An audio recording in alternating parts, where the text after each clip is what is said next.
everybody. Day number 5 for our back jack attack challenge. And we are going to finish strong and we're going to finish super. Because we're going to start off with Superman's on the floor. So what I need to do, get on the floor. And what we will do is we are going to lay down. And what we'll try to do is, to the best of our ability, is to lift our hands and lift our legs off the ground. Now the idea is, though the hands are pretty easy and you're just going to lift your chest up. But what tends to happen is people tend to cheat and just do it from their knees. You're really trying to get your quads up off the ground, okay? And that's going to engage that back, the lower back and your core. So those of you who maybe have some lower back pain sometimes because you maybe just don't have a strong enough core to support yourself, that's going to be a great move for you to strengthen that. What we're going to do is do a 3-position jack. So a 3-position jack is you're going to do a normal jack, side jack, normal jack, side, back, back. So we're going to kind of rotate it back and forth. Doing a 360 would be bad because I think you'd get probably pretty dizzy. But if you want to try, you can.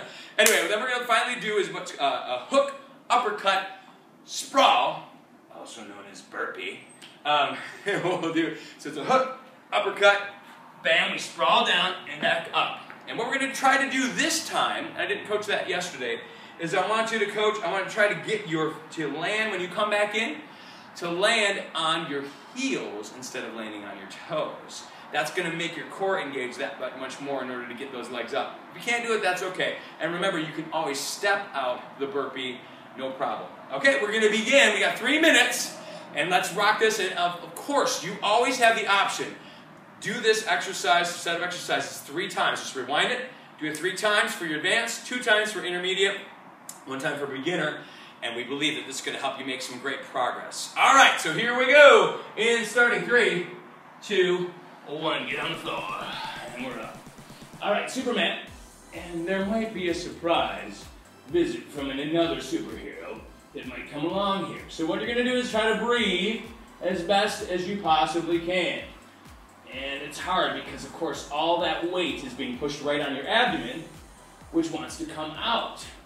What that forces you to do is lift your chest up a bit in order to allow the air to get in, which is part of the exercise. All right, we're flipping to Iron Man. All right, so Iron Man, remember how you guys got those little hand things? We're going to power ourselves that way. So we've got our hands down. It makes actually think a little bit easier in some respects. But still try to get that chest up off the ground and get those quads up. Get those quads up. I say, get them up, get them up, get them up. Let's do it, let's do it, let's do it. Awesome progress, people. In 5, 4, 3, 2, and 1. Jack, let's do it. Here we go. Up, side, up, side. So, what does this do? Gives us a little bit of variety from just a standard jack. Gets a little bit of oblique work done. And it gets our heart rate up. That's what jacks do. Really, doing jacks is really a heart rate exercise. And it's important, y'all, because if you're just doing what I call low and slow. So if every day, I love people who like to be active. So I love the fact that people like to go out and walk and maybe take slow bike rides. But here's the deal. If your goal is fat loss, those particular things will only take you so far.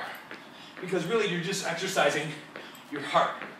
We need to get that heart rate up faster in order to burn calories. So here we go. Hook, upper, sprawl. Hook, upper, sprawl. We're going to stay on 30 seconds on one side, and we'll flip it on over. Remember, bring those heels in, so I'm landing on my heels. Up. That takes extra work. That's kind of a more advanced level on this. Almost there on this side. Let's flip it. Here we go. Hook, upper. And remember, the hook upper, you have to twist the hips. Hook upper. I'm up on my toes in order to make that happen. If you're on carpet, it'll be harder because your feet won't slide as much. 4, 3, 1 more. Woo! Made it. That's tough. Very good. All right, one more. Low plie. Bring it on down, twist them up and over. Do it again. Up and over. Very good. This time we're going to do a little hip flexor stretch out. So if you want to come down onto a knee like this, that's great. Push this hip flexor towards the ground. It's also going to stretch out your hip on the other side. And up. Very good, very good, very good. All right, on this side. Good to go. We're going to do stretch up from behind. Little chest stretch out.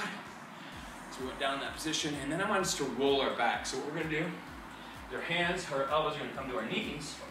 Roll that lower back. Let's just massage that a bit. Be in some great shape. And then finally, upper back, you can twist your hands, cross your hands and go like this, tucking your chin down, and stretch up that upper back just a bit. Be in great shape. Guys, thanks so much for joining us for the 5-day Back Jack Attack Challenge. Been great to have you on this journey. Please feel free. I'm going to put this together as a playlist, so you will have this for the foreseeable future, as long as YouTube is around. And you can pass that on to people, help to add value. Remember, go to letsgofitness.com, sign up for our email, and we would love to help you in your health and fitness journey.